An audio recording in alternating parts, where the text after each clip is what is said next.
It felt surreal, a dream I had never thought could be realized, yet I had made it so. I, Dionysus, son of Zeus, had been accepted into Olympus, risen up by my father and hailed a god. Yet, all my earthly travels, my mortal life, was all I had known. Now I stand in the halls of mighty Olympus, and I wait for her. Semele, my mother. Once but a name, a shadowed silhouette of a person in my life. She had been an absence, not a real thing in my existence. It was hard to believe she was just in the next room.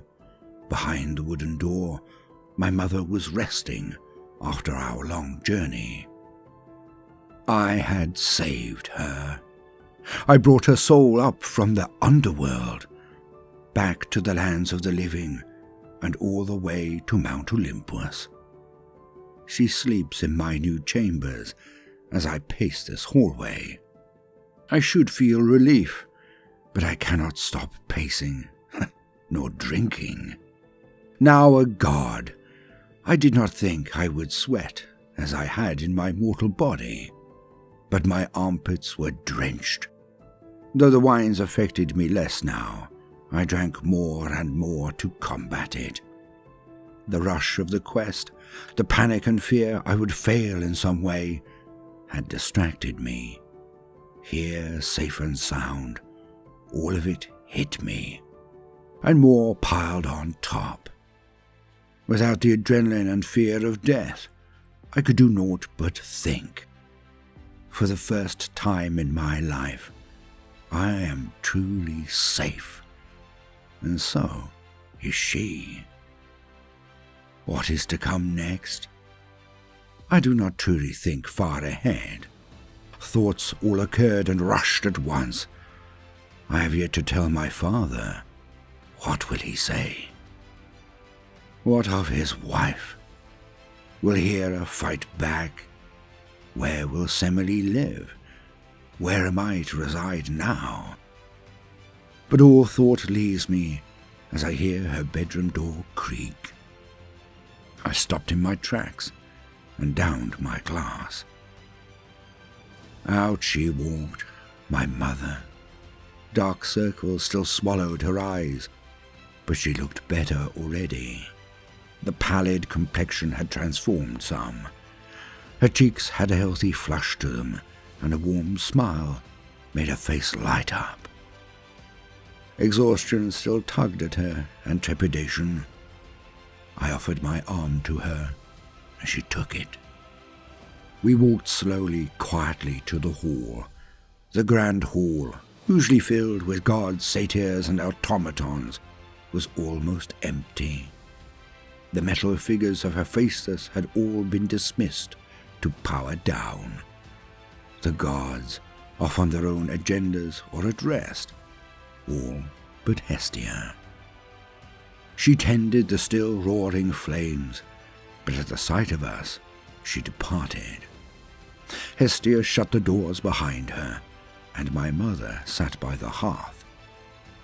I walked to get cups and wines. I served no ambrosia to my mortal mother, but I took some shots myself before I returned to her, cask and cups in hand.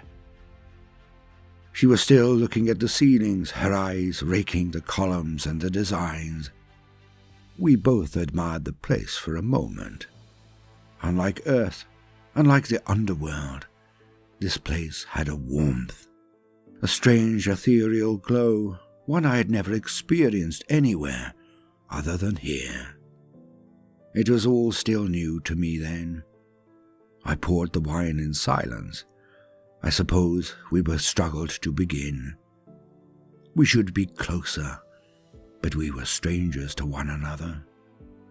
Semele had not even birthed me.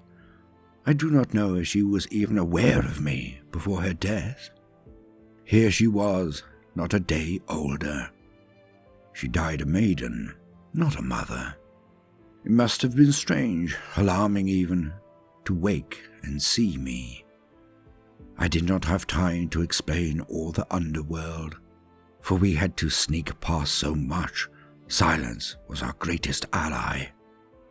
She trusted me, and we managed to escape unscathed. All she knew now is that I am a powerful friend that saved her from death. When the light of day hits us, or the exhaustion caught up to her, her great laugh was cut off as she collapsed. Fainted where she stood, I summoned vines and soft moss to grow quickly. It caught her gently. From the lake portal in Lerma, once we were out of the swamplands, I summoned my carriage. It was expansive and pulled by large wild cats. I secured my mother safely, and we rushed to Olympus. We have had no time to speak at length or with any depth.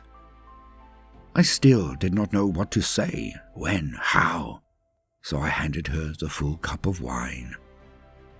She took it gratefully and took a large gulp. But then her face scrunched, her eyebrows furrowed, and she spat it out onto the floor beside her, coughing and spluttering. What is this? It is off or poisoned, I am certain. No, mother. It is wine, a creation of my very own. Mother, I do not know what to say to this. You look older than I am. How can this be possible? I am your son, conceived of Zeus. I was saved from the flames that took you and bore of his flesh. But I am still your son, though I am older than you now. How? Through divinity. My godly blood has made it so. You are my son.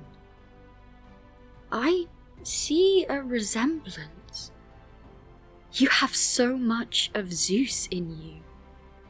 But you are reminiscent of my father, too. I wonder what of me is in you. This is all so strange. I feel so odd. Drink. It will make you feel better. I will even water it down and add some honey to sweeten it for you. You said earlier you invented this. Then why does it taste so strange? Fermentation. But it has wonderful effects. The flavour has grown on me, as I hope it shall grow on you too, and it will make things easier. To understand and hear all, a drink is necessary. Your father, Zeus, is he here too? Yes, but we will see him when it is time. Tomorrow, when all has been done.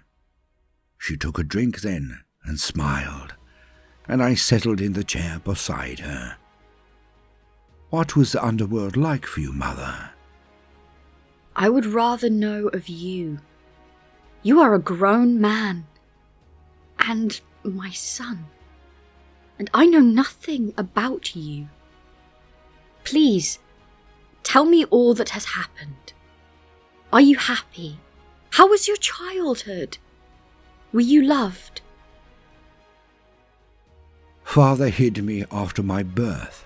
He had Hermes steal away with me, and Zeus sent me to your family, to Ino and Amathas. Your sister, Aunt Ino, disguised me as a girl to keep me safe. We were happy for a time, but it was not long before the queen found us. Hera. She who plotted against you and tricked you into the promise with Zeus, that he reveal himself to you in his godly form. She knew it would kill you, burnt your body from the power, and when she found me alive, she I'm sorry to say this, Mother, but she drove me mad. Malthus attacked his own son, tore him apart, thinking he was a deer. A hunt that went so wrong. Poor Ino shattered. Father transformed me into a goat, a wee kid that Hermes hid again. But this time on Mount Nysa. Nymphs and Silnios were my guide from then on. But I am still haunted by what happened. Ino, Amalthus, and her children. I am so sorry for your loss. She did that. She caused my death. I remember light and warmth, darkness that took me to the shores of the underworld. But Hera, she was the old maid. She planted the seed of doubt that I spiraled on. She was the one that convinced me of his falseness, that suggested I have him prove his identity. She knew.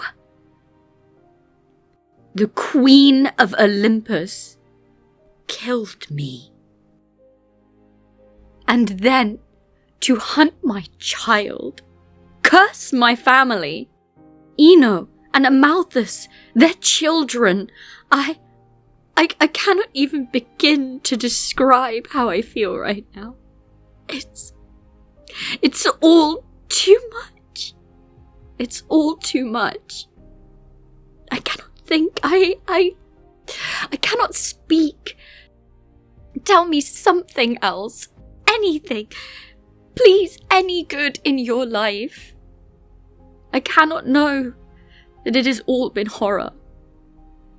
Please. Drink, Mother. It will help ease your pain some. For now at least. I shall distract you. Drink as you listen, and all will be well. I have had many rays of light in the clouds of Hera's rage. After the court of your family, I resided on the mountain. For years, I was surrounded with nymphs and satyrs, a small stretch of world that was all my own. They kept me hidden, kept me safe, but not secluded and trapped. I still felt the open vast realms of Gaia, and had abundance. Plantation took a hold of me, the way that moss grows and plants sprout up, how they do seem to change but grow every day. The gifts of Gaia are a wonder. Flora, fauna, herbs, shrubs and trees, but none more than fruits and climbing vines, growing around others, twisting up towards the light, and the soft, supple flesh of sweet fruit. Oh, how can one not be enamored with it all? Years I spent on that mountain, with occasional visits from Zeus's own mother. Rare. She would come and check on me, spend time with me. She was my grandmother and would tell me tales of father, and in turn, she told him about me. But all good things must come to an end. A king of a local land, Lycurgus, a tough tale in my history. But I escaped his attacks and pursuits. I dove into the seas, where an oceanic nymph found me. Thetis, a daughter of Nereus, and a kind soul indeed. She also sheltered me for a time, and she taught me much. How to shape and change, to become fluid like water, and in learning the fluidity of the world, of people, I learned to transform myself, or even others that would try to do harm to me. Once I was kidnapped by pirates, dragged aboard a ship, and they tried to tie me to the mast, but the ropes would not hold me. They were brutal and vicious, mocking and laughing at the reward they would collect for the prince in their possession. I warned them of my father, of my blood, of my power, but they would not listen. It was easy with all the skills I had learned to twist them. I warped some minds first, causing a madness that drove them to attack their own crew. Then I tried my new skills. I transformed myself, grew fur and claws, large sharp teeth and mane. I stood before them, a roaring lion, ready to pounce. The pirates lost their purpose then, and they jumped from the ship in desperate fear. Some pushed their fellow crew toward me in their own haste to escape, but as they hit the water, I reached out with my might and transformed them too, into screeching dolphins. A lion? You transformed into a lion? I wish I could have seen it. Oh, the powers you have! Extraordinary, my son! The pirates got what they deserved. All the liars of my old home would not have stood a chance had we lived together. Oh, this wine isn't so bad after all. It does make one relax. I said it would help. My love of nature and ability to shape it led me to the discovery of wine. In a way, my madnesses have helped me too. To make wine, one must destroy the grapes, let them spoil on purpose, all to make something entirely new. I spent a long time perfecting the craft, shared it across the world.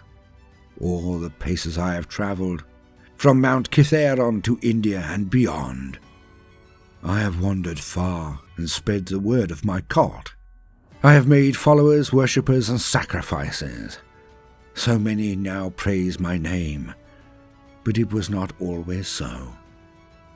As you have been slandered by your family, so too did the world call me a liar, false and mortal, no divinity in sight. But I have proven them wrong. At each who have denied my place, my power, they were shown how very wrong they were. They were exposed for the liars they are.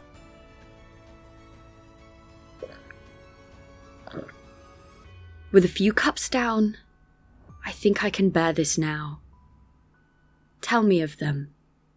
Tell me of your woes, my son. I wish to share your joy and your sorrow. How am I to know you fully if I do not hear it all? Tell me of the torments you have suffered. Let me weep for you now, as I wish I could have wept with you then. I wish it had been different. Hera has done much to me too, for when she found me time and again, she never relented. The queen found me where I was hidden, and when I was grown, she found me again. I was cursed by her.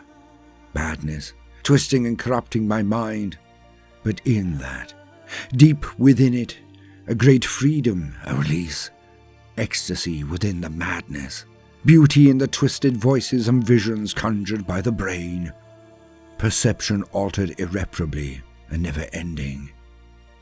Torment too, but I could shape it, see within to the world and beyond. Years of it. I wandered so many places. The landscapes and people are still a jumble of visions that are warped and twisted by her curse, though through my wanderings I learnt of the oracle. With my moments of clarity I journeyed to her, through deserts and over mountains, closer and closer, with detours dictated by delusions. I came to the fields, on the edge of large swathes of swampland. 2 asses grazed. I thought I could hear them speaking, debating the grass they were chewing. I asked them for a ride, and one brayed with laughter, insulting my garb and unwashed state. And the other began to bargain. It wished for a boon, something to ask for after the ride. Payment. For some reason or another, I do not remember in truth. It slowed. The madness stopped. Hera's curse had lifted as I stepped off the ass and into the oracle's temple. I remembered a voice, Father's, as he said, "You have done well, my son. Now, let your mind be at peace."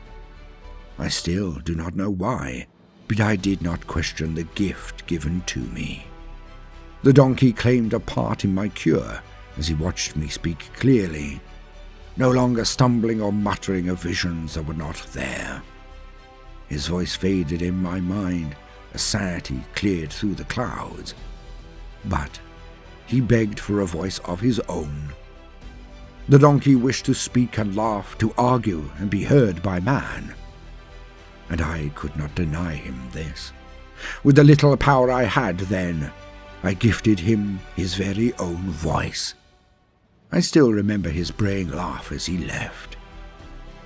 Without my insanity, instead of relief or freedom, I felt trapped again, in the confines of the mountain shadow once more. But it was not the mountain nor the madness that trapped me, only Hera.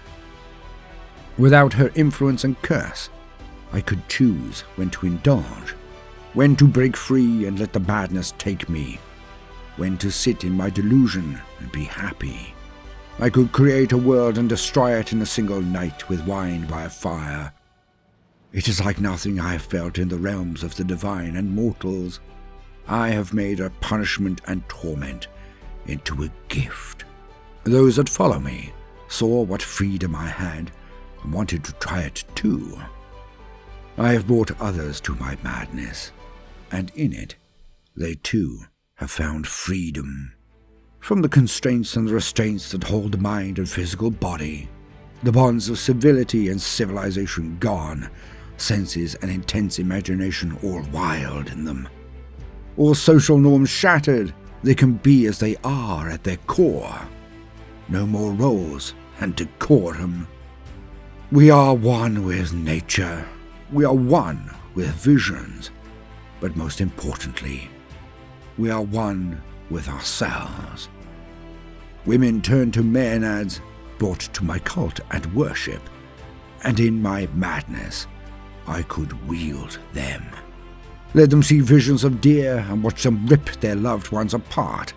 As a god, I have punished so many that have cursed my divinity, called me heretic and liar on earth, as your sisters once called you, Otone and Agave. In Thebes, Agave's son ruled. Named Pentheus, he called me mortal and mad. All it took was me to share my visions, my ways with women of his city. Soon my cult grew so large, the king could deny me no longer. He came to spy on our sacred rituals and revels. He saw his own mother, aunts, grandmother, all in ecstatic madness. They danced and sang and screamed and drank. He could not believe his eyes. I brought the wrath of his mother upon him, made her sight see him for a wild animal. His soul revealed to her, and she felt her hunger take over her body. Agave pounced on Pentheus. She tore him limb from limb, and so many others have faced the same fate. For there have been wars, mother, battles and death that I have wrought on them. Argives, Amazons, through all of India. I have led legions of maenads, satyrs, river gods into clashes, destroyed all who defied me, proven my name. Even as a half-mortal, I am Zeus's son. Half my body and blood was divine still, and they see me as I am now. For all my travels and the displays of my power brought his attention. The gods of the court could no longer ignore me, and Zeus himself brought me to Olympus. In a grand ceremony, presented me to my family and the court of other gods. There before all, I drank of ambrosia and felt my power become truly realized. I am now as powerful as my siblings and untouchable, immortal and safe from the barbs of his wife, any who might stand against me. as a god, like I was always meant to be. I am so sorry, Dionysus, for all you have had to suffer through and endure. But look at you now. You have proven yourself, and we are here in Olympus together. You have done so much and come so much further than I ever did.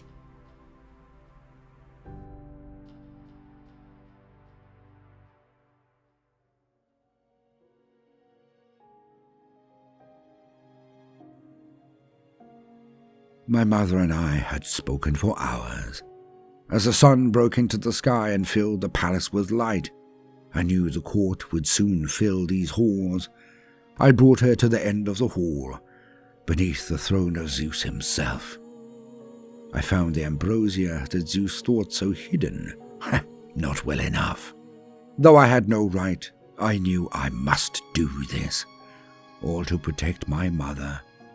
I poured the glowing gold liquid into a cup, raised it to her between two palms.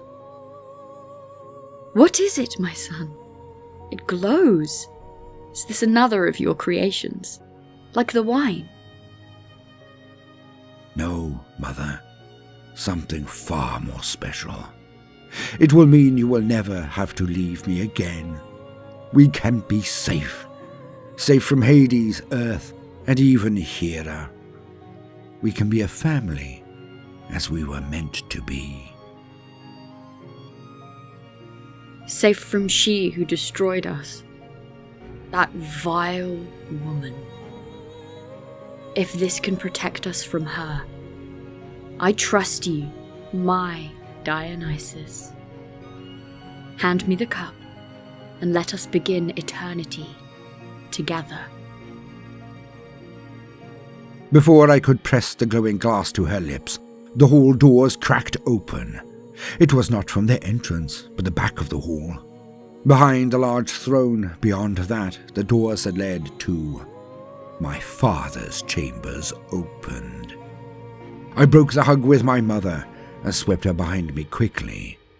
If the queen sees Semele, there is no certainty in her safety. I watched and waited, and my father stepped forth. He smiled as he saw me, and I nodded to him. I tried to look past him to see if he was followed, or if Hera was in his chamber still. But he was alone. I sighed with relief. Before I could speak, my mother stepped out from behind me. Zeus? It really is you! To be reunited with both my son and my love. It makes it all worth it. My death, the suffering he has felt. To be here beside both of you. I have never felt such joy. But Zeus's eyes saw the cup in my hands, his vision on the glow that emanated. His smile dropped, his face darkened. The look in my father's eyes, as he realized what this was, chilled me to the core. I had to move fast. I stumbled toward him with a plastered, goofy smile on my face, and I slurred my words on purpose. "Father, I have brought my mother here. Can you believe it? So many years and here she is, back from the underworld. I had the idea after many casks of wines. Good stuff. I'm sure there's more around. Never mind. But the journey was long.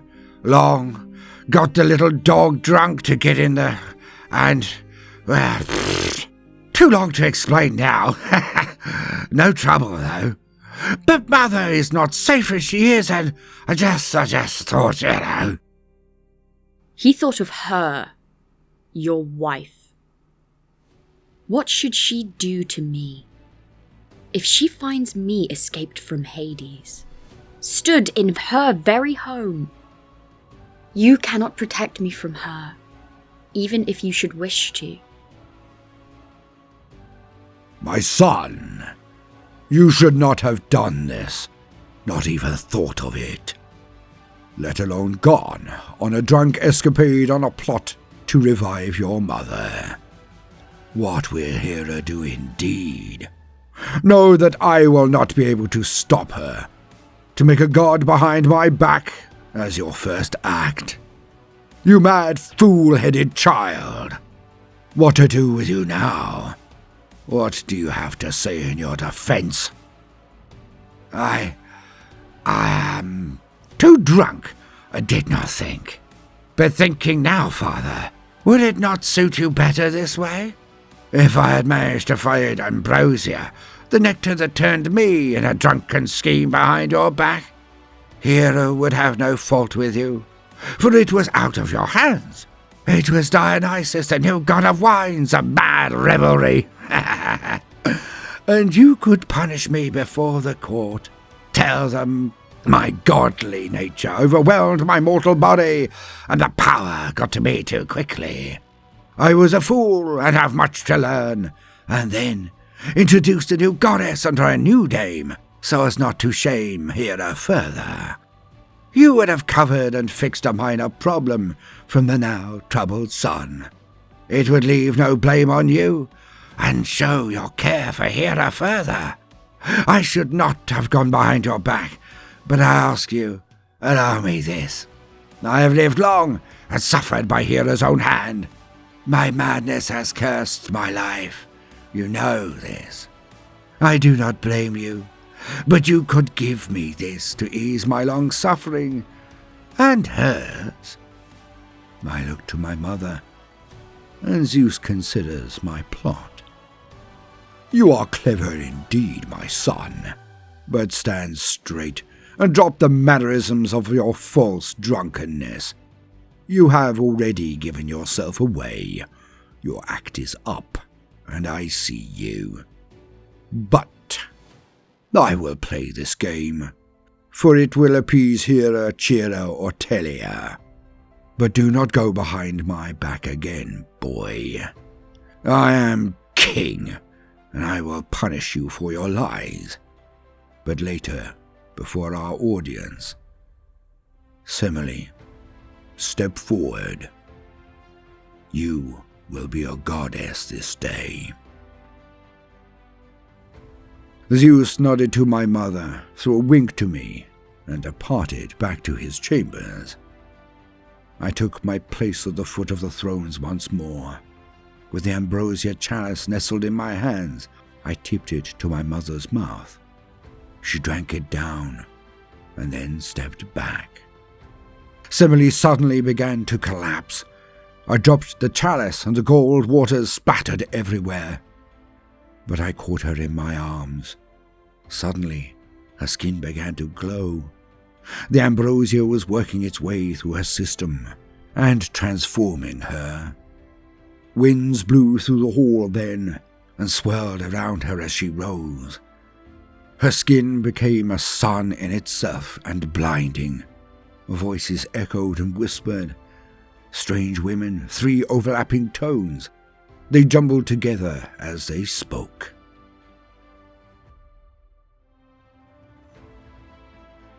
Semele to Thyone. From mortal to madness, exquisite, intense, divine. This is your fate from now until the end of time. A burst of light, and the voices were gone. My mother glowed still as she gently floated down to the floor.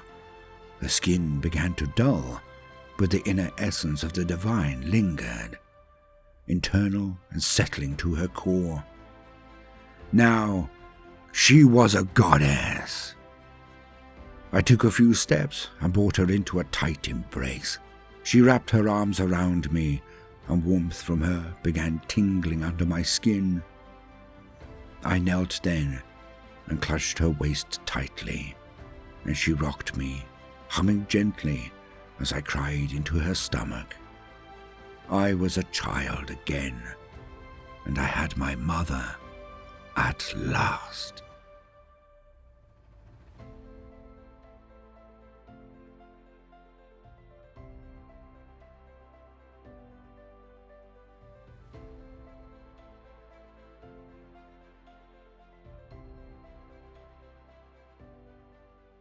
Living Mythology videos are brought to you by Voldemort and Lightbringer. If you enjoyed this video, then please consider liking and subscribing, or even sharing it as an offering to the great gods of the algorithm. If you wish to support the channel, then we have a Patreon link in the pinned comment, or do consider giving a one-off super thanks if we have indeed earned your bounty. Until next time, fare thee well and dream amazing dreams.